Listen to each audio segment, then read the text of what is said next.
irmãos, para todos vocês que nos visitam, eu quero externar minha alegria perante vocês, perante a igreja.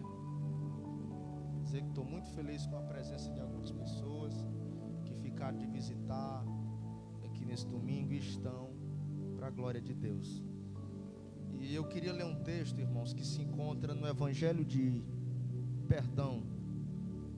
no livro de Números. Livro de Números, o capítulo de número 13. Pastor, esse texto de novo. Esse mês eu estou lendo alguns textos da Bíblia, alguns livros que eu já preguei muitas vezes. Eu não sei quantas vezes eu já preguei aqui em Números 12, Números 13, Números 14. Mas eu lhe garanto que o que eu vou ministrar aqui essa noite, eu ainda não preguei aqui. É uma porção nova que Deus me deu durante algum mês. Eu passei um mês folheando o versículo de número 23. E eu quero passar para a igreja essa noite. Quem crê que Deus tem uma palavra ao nosso coração, levante a mão para cima, dê um grito de glória a Deus. Vamos ler do versículo de número 17 até o versículo de número 24. E enviou, pois, Moisés os espias para que pudesse espiar a terra de Canaã. E também lhes disse: subi ao Neguebe, penetrai pelas montanhas, e vede a terra como é, se o povo que nela habita, se é forte ou se é fraco, se é pouco ou se é muito. E qual é a terra em que habita, se é boa ou se é má. E quais são as cidades em que este povo habita, se em arraiais ou em fortalezas.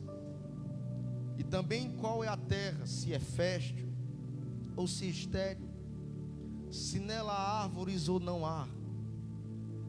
E esforçai-vos e trazei para mim o fruto da terra que será espiado. E era o tempo das primícias das uvas. E assim subiram os espias para espiar a terra, e descendo o deserto de Zim até Reob, entraram em Ramate, e subiram pelo Neguebe e vieram até Hebron. E estavam ali Aimã, Sessai, Talmai, os filhos de Anak. Hebron foi edificada 7 anos antes de Zoa, no Egito. E depois vieram eles até o vale de Escol, e dali cortaram o ramo da vide, um ramo de vide com cacho de uvas, a qual trouxeram 2 homens em uma vara, como também trouxeram romãs e figos. E este lugar se chamou Vale de Escol, por causa do cacho de uvas que ali cortaram os filhos de Israel. Antes de você sentar, diga assim comigo: 2 homens, uma vara e 3 frutos. Você pode sentar em nome de Jesus.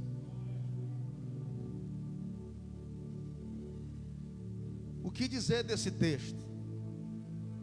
Quando repaginamos todo o Pentateuco, os 5 primeiros livros, iremos entender a didática do texto ali, que Deus está inserido nesses 5 primeiros escritos da palavra de Deus, como alguém que cria, orienta e faz em favor do seu povo. Os 5 primeiros livros da Bíblia estão relatando o tratar de Deus na vida de seu povo, o povo hebreu, o povo escolhido. E nós sabemos aqui a dinâmica de muitos. O Alisson Levi já pregou aqui, acho que umas duas vezes nesse texto, não me engano o Marcos também pregou. Eu nem se falo, e além das vezes, quando estou pregando ainda cito muito. a narrativa desse texto. O contexto em si ele já é poderoso. Sabemos que Moisés agora é o líder da nação, escolhido por Deus, não tem sombra de dúvidas. Não há como negar que foi Deus que escolheu Moisés para conduzir o seu povo. Diz que no meio desse caminho, dessa jornada também, seu sogro Jetro vai chegar para Moisés e vai dizer: escolhe homens capacitados, traz para perto de ti, para que estes também possam orientar o povo, e tu ficarás a cabo das consequências ou das situações maiores ou mais importantes. Quando nós chegamos no capítulo de número 13, diz que ele já tem vencido algumas guerras, batalhas. Deus está alimentando o povo, Deus está conduzindo, Deus tem dado maná, cordonizes, água da rocha. Quando você lê o livro de Êxodo, você vai ver que Deus faz tudo isso. Em meio a pouco tempo, Deus está mandando água, mandando carne, mandando pão e fazendo milagres no meio do povo. O curioso é que quando o povo passa 430 anos aprisionado no deserto, 430 anos, Deus vai fazer muitos milagres em meio a 40 anos. Nós estamos aqui no livro de Números. Quando você está repaginando, lendo, folheando o livro de Êxodo, e você entende, irmão Cizinho, que o povo começa a murmurar contra Deus, com saudade de algumas coisas que eles tinham falsamente no Egito. Quando você lê todo o livro de Êxodo e chega no capítulo 13 de Números, tem se passado apenas, escute isso que é importante, desta caminhada toda que vai perdurar 40 anos, se tratando do livro de Êxodo, 13 capítulos do livro de Números, aqui, o texto da qual nós lemos. O povo está murmurando, o povo está se maldizendo. Tem se passado nada mais, nada menos do que 2 anos. Eles passam 430 anos no Egito. Deus liberta, faz milagre no meio do povo. Em apenas 2 anos, o povo começa a murmurar e a dizer que Deus não está no controle de tudo aquilo. E quando eu olho para uma ocasião como essa, eu me coloco muito nessa situação. Passamos muito tempo longe sem conhecer quem era esse Deus. Conhecemos agora, usufruímos de sua bondade, usufruímos do pão, usufruímos das cordonizes, usufruímos da água, da verdadeira água, da água da rocha, da água de Meribá. Mas quando as coisas se tornam difíceis, nós nos igualamos a esse povo, que durante 430 anos sofreram, foram escravizados, oprimidos, muitos perderam seus filhos. Mas em 2 anos de caminhada estava dizendo: ai, que saudade das coisas que tínhamos falsamente na terra do Egito. Em apenas 2 anos, eles começaram a deixar de acreditar em Deus, como Deus havia gerado fé no coração deles lá no começo. Quando se inicia o capítulo de número 13, diz que Moisés vai receber uma orientação para separar 12 homens para espiar ou para visualizar a terra que Deus havia lhe prometido. Eu creio que nós que andamos com Ele, sem sombra de dúvidas, pregamos aqui, e tudo que é pregado aqui nós acreditamos afinco. Não tem nada do que nós desacreditamos que não pregamos aqui. Tudo que é pregado aqui nós acreditamos com estacas fincadas, como verdades bíblicas ao nosso coração. Eu creio que Deus tem promessas para o seu povo. Eu creio que Deus tem primícias separadas para dar ao seu povo. Eu creio. Quando nós lemos o capítulo 13, Nós vemos Moisés separando 12 homens para uma missão especial, para realizar para o reino de Deus. Eu aprendi algo que Deus ministrou em meu coração estudando sobre Caleb e Josué, que são os dois que vão se destacar nesse texto. Moisés chama 12 homens para visualizar a terra, espiar a terra, porque Deus havia lhe dado uma promessa ao povo de que a terra que eles haviam de espiar seria a terra que Deus havia prometido.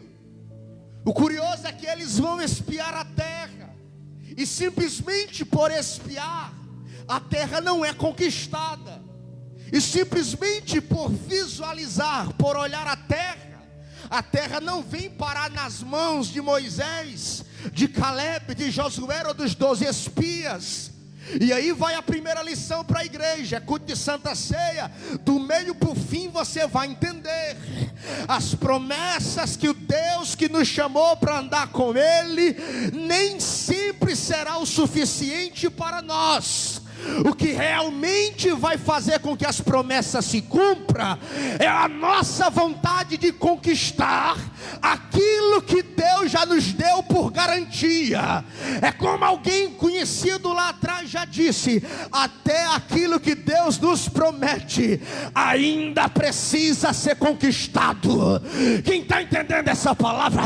Eu creio que até aquilo que Deus nos promete, a igreja precisa lutar para ser conquistado. E nós estamos aqui para celebrar a morte e a ressurreição do nosso Cristo. Ele vem para buscar a sua noiva. É uma promessa que Ele nos fez. Só que eu aprendo que até aquilo que Deus nos prometeu, a igreja precisa lutar para que possa ser conquistado. Não é porque Deus me prometeu,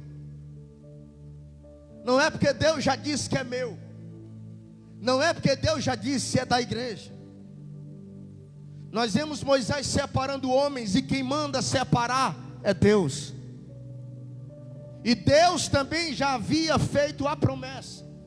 Depois da promessa, Deus diz: separa 12 para espiar a guerra e para espiar a terra, e depois da terra preparai-vos também para lutar. Ou seja, aquilo que Deus me promete ainda tem que ser conquistado.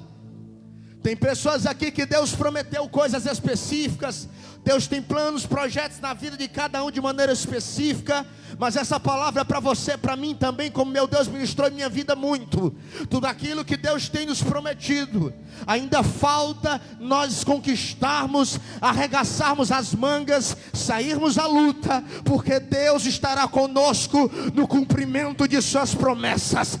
Deus estará conosco no cumprimento de suas promessas. Não é porque Deus me prometeu que eu não vou sair à conquista. Não é porque Deus me prometeu que eu não vou sair à luta. Quando eles estão a espiar a terra, o versículo de número 20, você que está com a Bíblia aberta na mão, vai dizer que Moisés dá uma ordem dizendo: esforçai-vos. Esforçai-vos para trazer para mim um fruto da terra que vocês estão a espiar.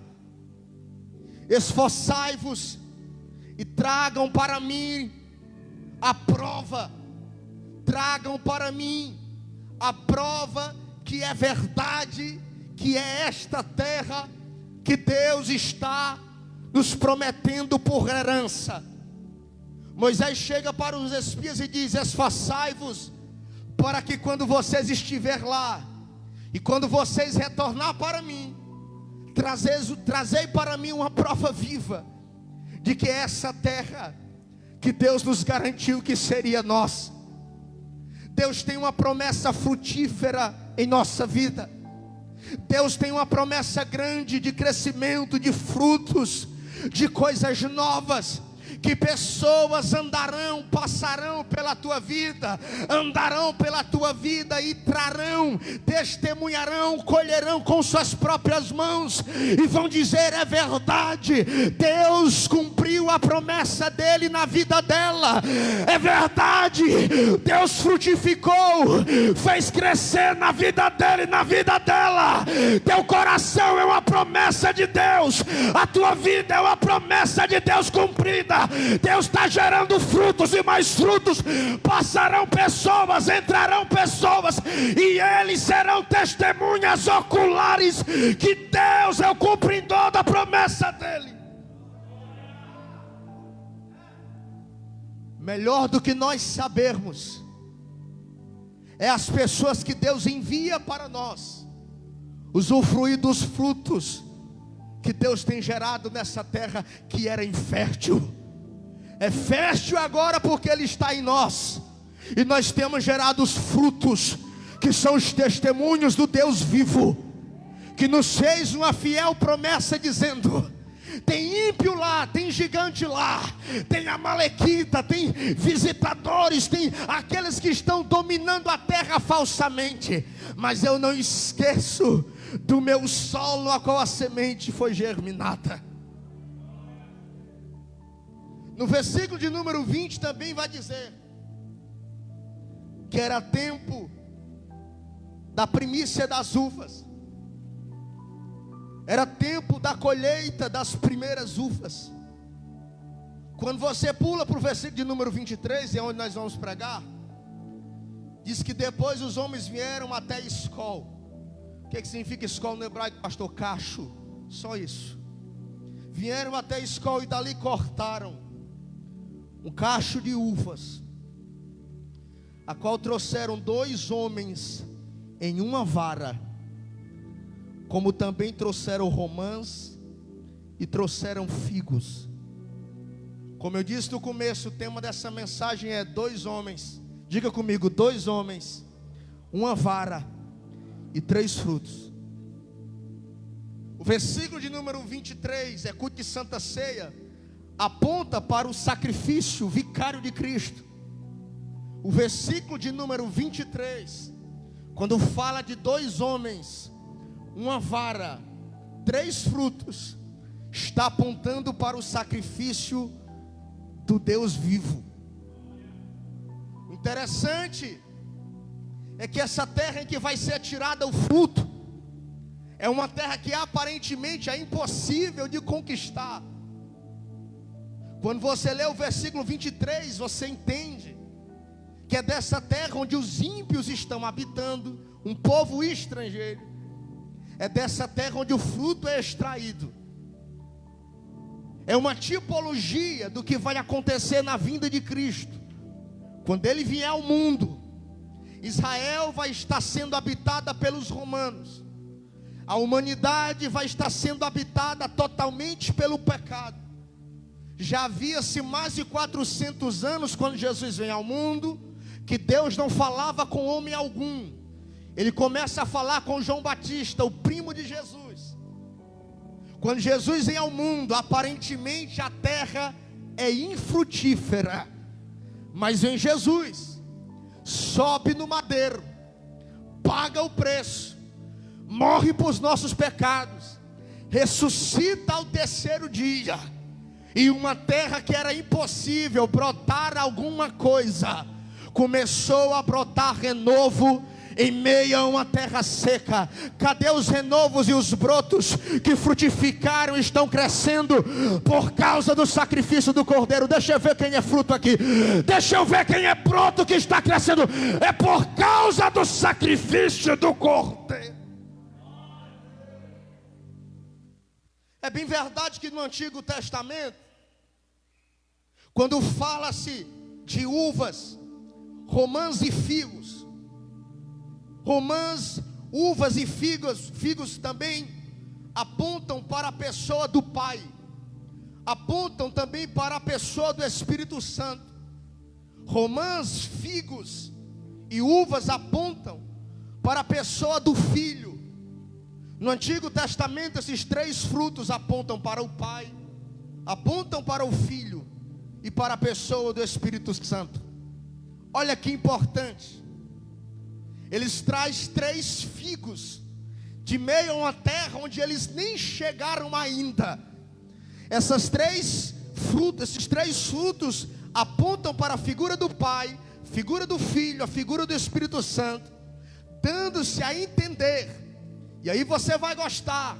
Quando eles trazem os frutos, uvas, figos e romãs, simbolizam o Pai, o Filho e o Espírito Santo. Eles trazem os 3 frutos de uma terra que ainda está lá. Eles estão aqui.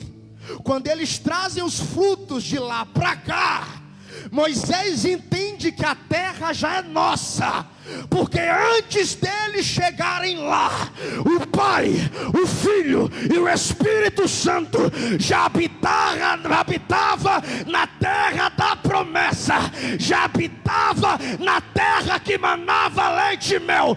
Por que você ainda tem medo de correr atrás das tuas promessas? O Pai, o Filho, o Espírito Santo, ele já habita no lugar da promessa. O Pai já estava habitando, esperando seus filhos no lugar da promessa. Quando eu digo que aponta para o Pai, para o Filho, para o Espírito Santo, em primeiro lugar, a primeira observação que nós fazemos é que o Pai, nesse contexto histórico aqui, ou tipológico, estamos aqui fazendo uma tipologia do texto. O Pai é a figura do figo. O Pai representa os figos. E figos na Bíblia é símbolo de profecia. Diga comigo, figos aponta para profecias. O figo é o símbolo do Pai. O figo também aponta para a profecia.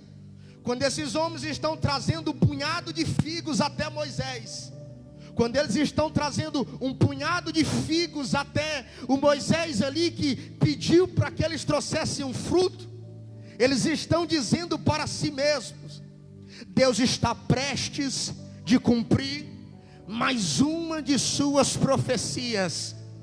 Quando eles estão trazendo os figos que apontam para o Pai, e figo fala de profecias, eles estão dizendo: é verdade, eu estou até com medo e desacreditando, mas é verdade. Se tem figos nessa terra, Deus está perto de cumprir mais umas de suas profecias. Levante a mão para cima, levante. É culto de Santa Ceia, e eu creio que Deus está perto de cumprir mais uma de suas profecias.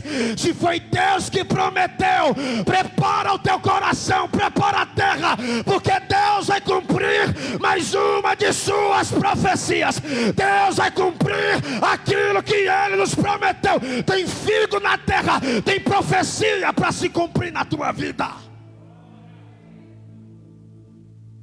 Quando esses homens olhavam para os figos, eles acreditavam: está bem próximo, está bem próximo, está aí o tempo de Deus cumprir a sua promessa. Os figos apontam para isso, cumprimento de profecia. Quando eles vêm trazendo os figos, detalhe, o que vem na vara é só as uvas, só o cacho. Figos e romãs vêm à parte, não vem na vara. Quando ele vem trazendo os figos, eles vêm dizendo: é certo que a hora é agora, é certeza. Se tem figos na terra, Deus vai cumprir aquilo que Ele nos prometeu. E eu creio que tem figos aqui plantados nessa igreja. Eu creio que tem figos vivos aqui nessa igreja. Eu creio que tem figos aqui nessa igreja que estão esperando o cumprimento de uma profecia que Ele nos prometeu, dizendo que voltaria para nos buscar e que nós não deveríamos ter medo algum, porque Ele disse: eu vou vos preparar-vos lugar, e eu vou e vos voltarei de novo. Eu vou e voltarei outra vez para vos levar para onde eu estou, para que vocês permaneçam comigo para todo sempre. Eu sei que está próximo próximo dele cumprir mais de uma de suas profecias. Eu sei que ele vai cumprir a sua promessa. Eu creio. Quando eu digo que esses três frutos apontam para o Pai, o Filho e o Espírito Santo, a segunda observação que nós fazemos é que o Espírito Santo, aqui nesse contexto, ele é semelhante às romãs. Diga comigo, romãs aponta para o Espírito Santo. Romãs aponta para o Espírito Santo.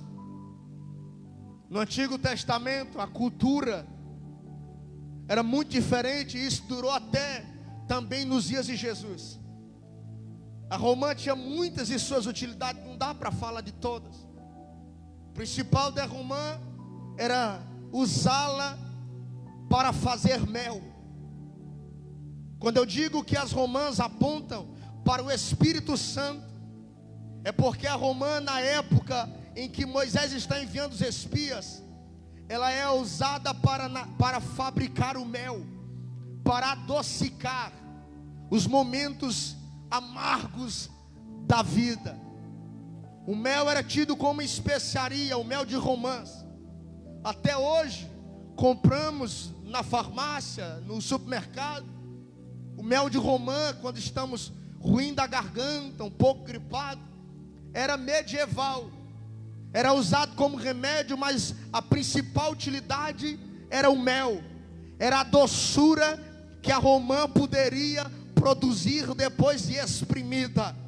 Quando Moisés envia os espias até essa terra e eles trazem romã, Moisés entendeu que realmente naquela terra havia doce, havia delícia, havia mel de romã para adocicar a vida do povo de Deus. E mel aqui aponta para a pessoa do Espírito Santo. Moisés entendeu uma coisa: o Espírito Santo já está conosco. Moisés já entendeu uma coisa, irmão Laimson: o Espírito Santo vai adocicar a nossa vida no meio da guerra. O Espírito Santo vai adocicar a nossa vida quando a batalha vier, quando a luta aparecer. O mel do Espírito Santo será presente em nossa vida. Só quem está entendendo que eu estou pregando aqui, pelo amor de Deus, abre essa tua boca e glorifica, porque o mel do Espírito Santo já está sobre a tua vida. Moisés entendeu que já havia o Espírito Santo, porque só o Espírito Santo pode colocar um sabor diferente na nossa boca. Só o Espírito Santo pode mudar o nosso linguajar.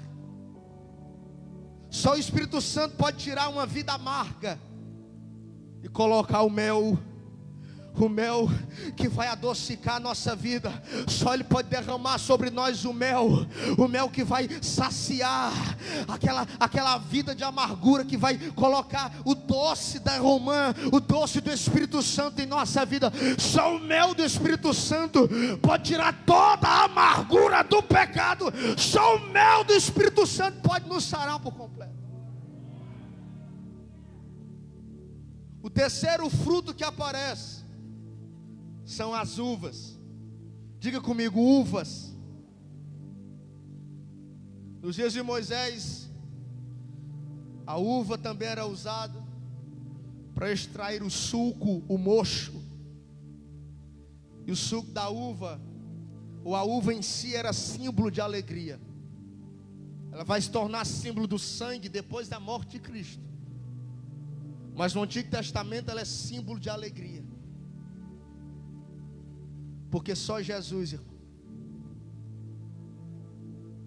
só a uva verdadeira pode nos dar a verdadeira alegria em um mundo como esse a qual nós estamos vivendo. Quando os homens trazem uvas para Moisés, ele entende que só Jesus, só a terra, só Deus que está prometendo que eles herdarão a terra, pode dar a verdadeira alegria que o povo está almejando ter, que um dia tiveram falsamente lá atrás na terra do Egito. Moisés está dizendo: se tem fruto na terra, tem alegria na terra. Se tem uva na terra da promessa, terá alegria para o povo de Deus usufruir da promessa. Tem alegria de Deus os esperando na glória eterna. Tem alegria de Deus, alegria de verdade mesmo.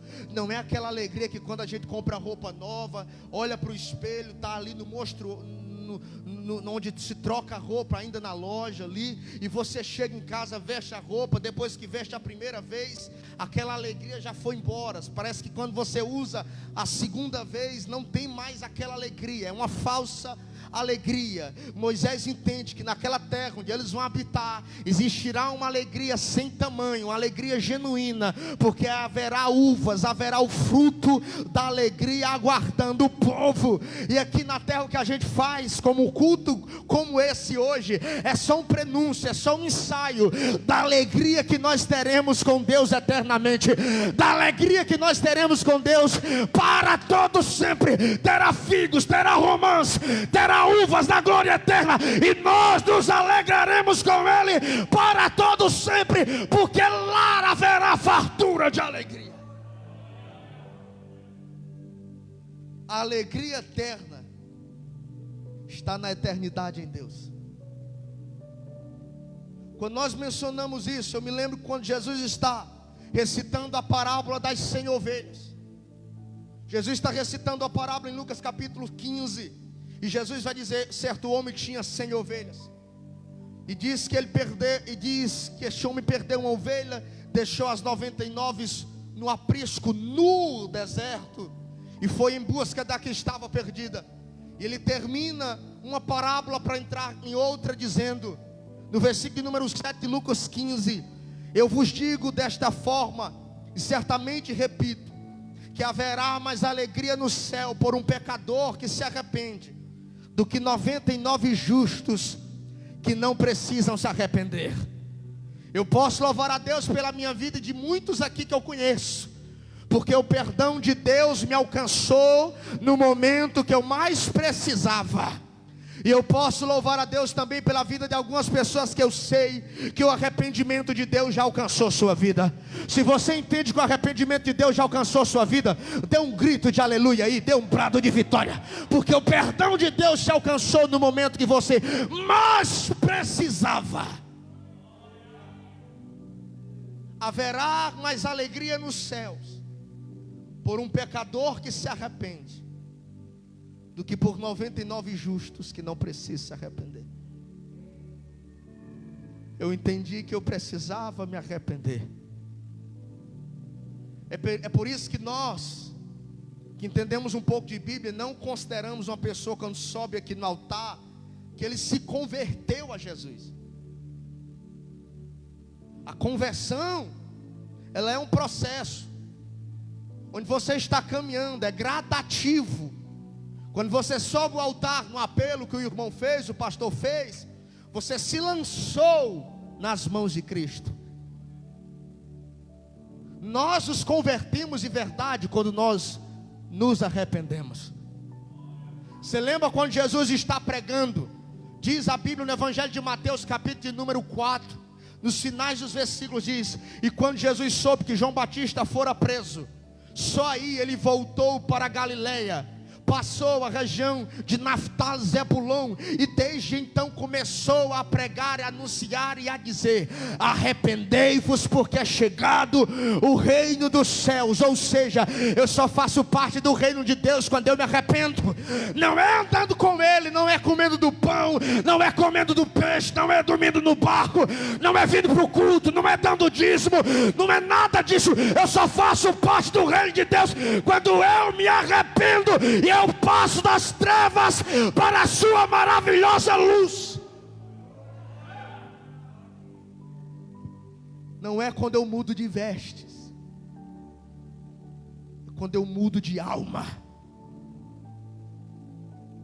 E nós vemos aqui que Jesus está dizendo: haverá mais alegria no céu por um que se arrepende do que por 99 justos que não precisam se arrepender. Diga assim comigo, diga assim comigo: eu preciso me arrepender todos os dias da minha vida. Quando nós mergulhamos nesse texto, a lição mais importante que nós temos que aprender aqui, no versículo de número 23, do capítulo 13 de Números, é que esses 3 frutos que estão aqui, romãs, figos e uvas, eles apontam para a pessoa de Jesus. Diga-se comigo: romãs, figos, uvas, apontam para Jesus.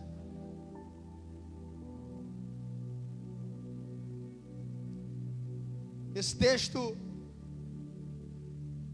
vai dizer que 2 homens estão com uma vara no ombro. Um está aqui, o outro está na frente. Eles estão carregando uma vara. Eles estão caminhando até Moisés. Estão carregando uma vara, estão levando um cacho de uvas. Os figos e as romãs vêm à parte, não sabemos aonde. Vem à parte, não sabemos aonde. E a segunda lição que aprendemos é que esse primeiro homem que carrega a vara em seus ombros, que olha para frente e vê o fruto, esse primeiro homem aqui que carrega a vara, que está atrás do primeiro, que carrega a vara em seus ombros e olha para o cacho de uvas, é a figura do Antigo Testamento. Esse primeiro homem é o homem que representa a lei, é o homem que representa a geração passada, é o homem que representa a geração de Noé, é o homem que está aqui no Antigo Testamento, Josimar, olhando para frente, olhando para as profecias, olhando para aquilo que Deus está dizendo. Virá um que vai salvar a humanidade. Ele está caminhando aqui atrás, mas ele está contemplando o fruto na frente. Ele está caminhando com a vara aqui nas costas, mas ele está olhando para o fruto na frente, porque as profecias dizem: virá um da descendência da mulher que esmagará, e esse será maior do que todos. Esse nos libertará do pecado e nos levará para a glória eterna. Esse primeiro homem que está olhando para o fruto representa a geração de Noé, a geração passada. Representa aqueles que viveram atrás. Representa aqueles que estavam vivendo em outro tempo. Dias pelo seu próprio filho. Oh glória! No Antigo Testamento eles serviam a Deus. Noé construiu arca, Abraão sacrificou seu filho, mas eles olhavam para o fruto que estava prestes a chegar ao mundo. Eles não alcançaram esse fruto, eles não alcançaram o fruto da vide, mas eles viveram pela fé. É como está escrito na galeria dos heróis da fé: eles apagaram ventos impetuosos, fogos impetuosos, fecharam a boca dos leões, sendo fracos se fizeram fortes, venceram exércitos. Era olhando para o fruto, era olhando para a promessa. Eles pensavam que estavam longe, mas sempre estava perto deles, aos seus olhos. E glória a Deus por isso, porque o fruto sempre esteve presente na vida dos filhos de Deus. O fruto, a uva sempre esteve presente na vida dos filhos de Deus. Esse primeiro homem que está olhando para o fruto representa o tempo da lei, o tempo passado. O segundo homem que está na frente com a vara aqui nas costas e o fruto atrás representa a nossa geração. Dê glória a Deus aí. O segundo homem que está na frente com a vara nas costas e o fruto atrás representa a geração da dispensação da graça. Representa a nossa geração, que nós já sabemos que temos o fruto. Nós sabemos que o fruto já veio, foi pisado, esmagado, prensado no lagar do sacrifício, e nós já temos o fruto. Nós já temos Jesus como autor e consumador da nossa fé. Quem crê nessa palavra, levante a mão para cima. Você já tem o fruto, você está caminhando para frente, mas você sabe que o fruto já está sobre os teus ombros. o fruto já é nosso. Esse segundo homem representa o homem que tem a promessa sobre os seus ombros. Jesus vai dizer em João capítulo número 12, 23 ao 25. E disse ele a seus discípulos: é chegada a hora em que o Filho do Homem há de ser glorificado. E na verdade, eu vos digo que se o grão de trigo não cair em terra e não morrer, ele fica só, mas se ele morrer, ele dá muito fruto.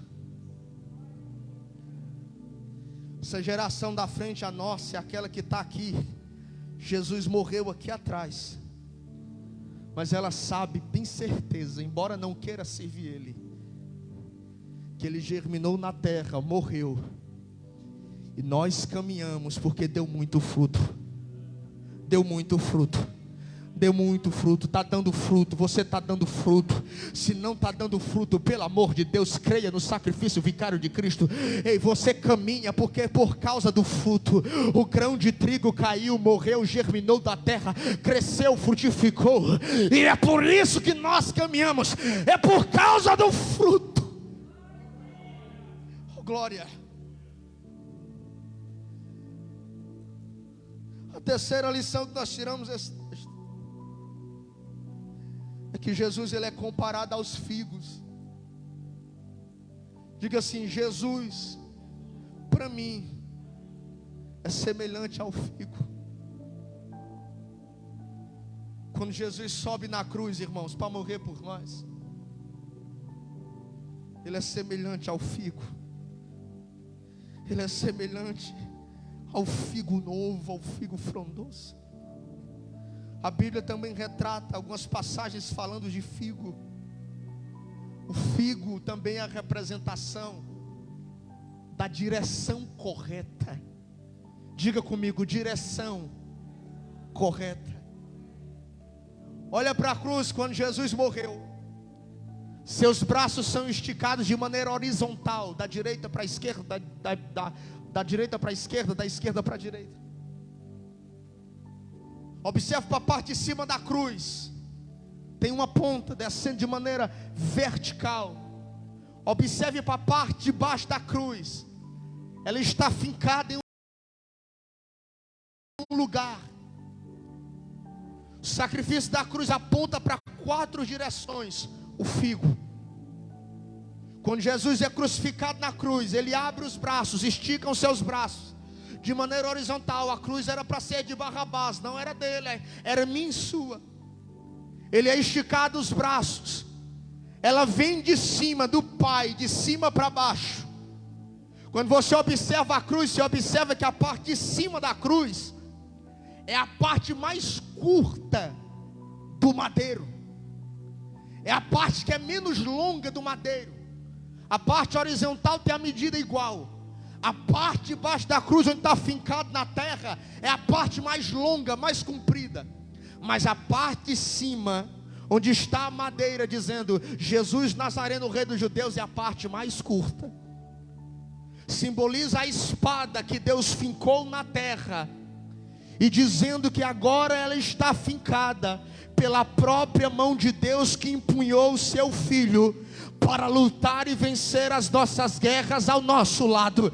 Quando eu digo que Jesus é o símbolo do figo, é porque figo aponta para a direção. Quando Jesus é crucificado, seus braços são esticados de maneira horizontal. Ele está dizendo: tem salvação da esquerda, tem salvação para a direita, e a salvação não vem de mim, a salvação vem de cima, a salvação vem da direita, vem para a esquerda, para toda a terra, para toda a humanidade. A salvação vem de Deus. A salvação não é para lá, a salvação não é para B, a salvação é para toda a humanidade, é para a direção a qual seus braços estão estendidos. Jesus é comparado ao figo, porque lá na cruz ele nos deu a direção correta.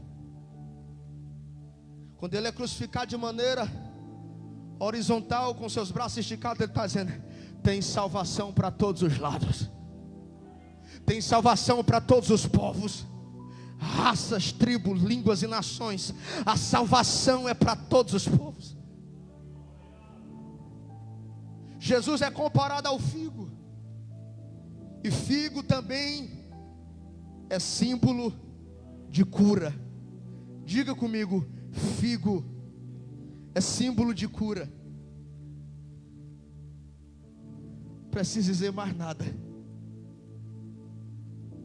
porque lá na cruz, quando ele morreu, o profeta Isaías diz no capítulo de número 53, que pelas suas pisaduras nós somos curados. Lá na cruz, o sacrifício vicário de Cristo, ele é a representação do figo, porque ele nos deu a verdadeira cura. Pastor, porque tem pessoa que adoece, morre de câncer, de isso, daquilo, disso, tanta doença no mundo aí. Na cruz, Jesus é o figo, porque ele venceu a maior doença da humanidade que ninguém poderia vencer. O nome dessa doença se chamava pecado. O câncer ele mata, mas ele não pode te levar para o inferno. Mas o pecado ele adoece a alma. Ele tanto rouba a vida de agora, como pode roubar a nossa vida na eternidade. Jesus é o figo, porque ele venceu a doença. Pelas suas pisaduras nós somos sarados. E se você recebe essa palavra aí, tem o maior prato de vitória que você pode dar, porque ele é a cura.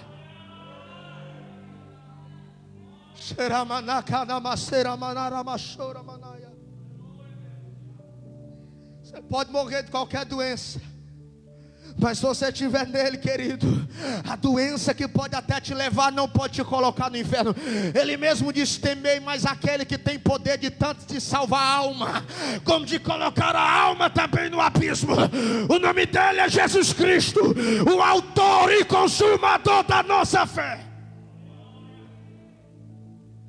Ele é aquele que pode todas as coisas. Quer ver outra lição importante? Jesus é comparado às romãs. Jesus é comparado às romãs na cruz. E romã na Bíblia, romã é símbolo de santidade. Romã é símbolo de separação. Quando você abre a Bíblia, no livro de Êxodo, capítulo de número 28, versículo de número 33 e 34. Êxodo 28, 33 e 34. Está dizendo que Deus dá uma orientação a Moisés e Arão, o sumo sacerdote, como seria feito a estola, o éfode sacerdotal. E Deus diz: Moisés, avisa Arão para fazer da seguinte forma: terá que ter pedras preciosas, terá que ter argolas, tudo isso você vai entendendo. Você já entendeu sobre a éfode do sacerdote. E Deus vai dando diretrizes. Quando chega no final, na orla, na bainha da estola sacerdotal, Deus diz: coloca uma pequena um pequeno sino, uma pequena bola, uma pequena chocalho de ouro, e faz divisão com símbolos de romã, e meu a orla, e meu a bainha do éfode sacerdotal. Faz símbolo ou decora. Se eu não me engano, no capítulo de número 28 de Êxodo, versículo de número 34, diz que tem que ser de cor azul. E diz que ele tem que bordar a mão, fazendo divisão das pequenas argolas, os pequenos chocalhos, para quando o sacerdote entrasse na presença de Deus, e ele começasse a balançar da presença da Shekinah, as pessoas soubessem que ele ainda estava vivo, ministrando e pedindo perdão a Deus pelo pecado do povo. As romãs representam santidade. Romãs representam separação. E lá na cruz, quando ele dá o grito de vitória, ele está dizendo uma coisa. Ele grita aquela frase que eu já preguei muito aqui: Tetelestai, está consumado. Ele diz: eu já separei o meu povo. Você não está entendendo, eu vou dizer de novo. Lá na cruz, quando ele dá o grito de vitória, ele grita até Telestai. As romãs, ele está dizendo: o meu povo é remido, lavado e separado pelo meu sangue. Santidade ao Senhor. O meu povo já está separado. Só que é separado de Deus. Levante a mão para cima e dê um grito de aleluia.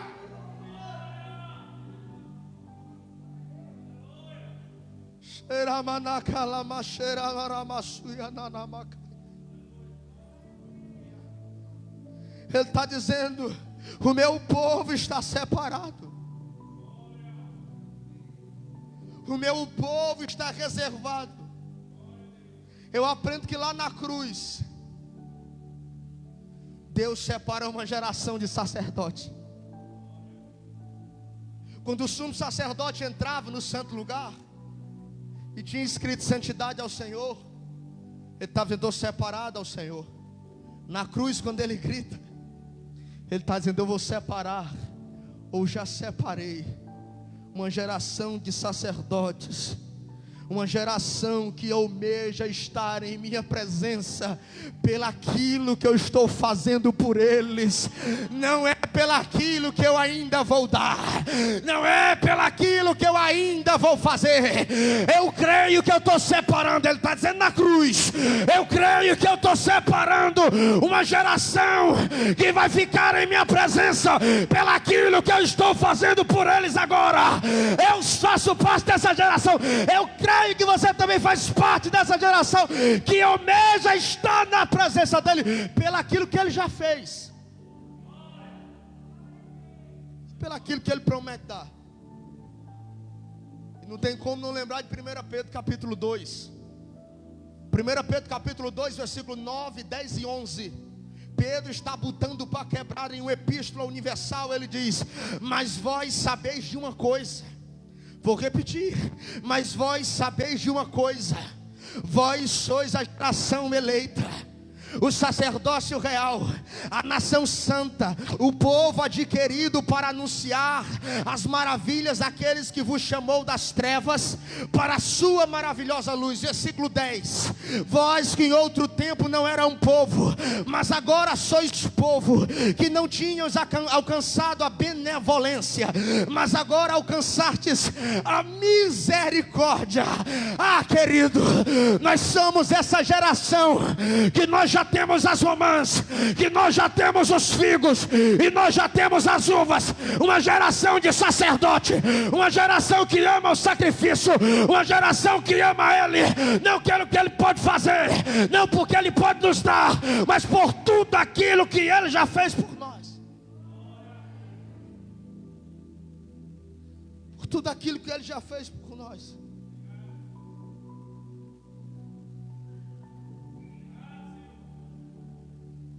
Eu estou lendo as coisas, eu vou atrás, sabe, para procurar muita coisa. Eu fico estudando e atrás de muitas coisas. E eu pedi uma romã da minha vizinha. A romã, quando ela me dá a romã está bem madurinha. Já está se abrindo aquela romã. Todos sabem o que é romã. Quando eu abro a romã, eu vejo que aquela pele que cobre as sementes é chamada de membrana. É o que contém o suco da romã. Quando você chupa a membrana da romã, ela estando madura, você descobre uma coisa com as sementes que estão abaixo das membranas. As membranas contêm o suco da romã. Quando você chupa, quando você toma o suco que está na membrana da romã, debaixo da membrana você encontra as sementes. E as sementes em Israel, naquele tempo, as romãs e Canaã, eram sementes bem branquinhas, eram sementes bem alvinhas. Lá na cruz ele é símbolo de romã, sabe por quê? Porque ele derramou sobre nós o seu sangue e nos lavou, nos tornou uma vida adocicada, nos deu uma vida feliz, uma vida plena. E quando nós estamos sendo usados por Ele, nós conseguimos transmitir o mel da membrana, o mel da romã. Mas dentro de nós a diferença é que nós já estamos mais alvos do que a neve. Se você é romã de Deus aí, deixa o sangue de Jesus te purificar essa noite. Ei, você tem que ser limpo, lavado, mais alvo do que a neve. Ei, você tem suco para ser extraído de dentro de você. Você é semente de Deus. A tua semente já foi lavada, é branca, foi purificada pelo sangue do Cordeiro. Ela é comparada a romã, porque Ele nos deu a cura, porque Ele é a santidade em pessoa. Ele nos separou, Ele está nos conservando, Ele está nos purificando. A sexta lição que nós aprendemos, eu queria que a igreja ficasse de pé. Por favor, Beto, vem para cá, Maurício, Beto. Sexta lição que nós aprendemos é que lá na cruz, Jesus é comparado com as uvas. Diga-se comigo, o meu Cristo é semelhante às uvas. E uva na Bíblia, irmão, só vai representar sangue depois de Jesus vir ao mundo e morrer e ressuscitar. Mas antigamente, as uvas representavam a aliança. As uvas representavam a aliança depois de extraído o suco. E lá na cruz, quando ele sobe o madeiro, ele é comparado às uvas, porque ele firmou a nova e eterna aliança. O meu amado é semelhante às uvas, porque ele já fez uma nova aliança. Curioso, irmãs, é que romãs e figos não estão na vara. Isso aqui é importante, Alice Levi. As romãs e os figos não estão na vara. O que está na vara é o cacho de uva. Romãs não dá em cacho, figos não dá em cacho. O que dá em cacho é uvas, e a uva é a única coisa que está no meio, na vara. Por que que a única coisa que dá em cacho é que está sendo carregado no madeiro, na vara? Jesus está dizendo: eu só posso conduzir comigo, eu só posso conduzir comigo e para mim aqueles que permitem ser carregados pelo sacrifício, os que conseguem andar juntos em cacho.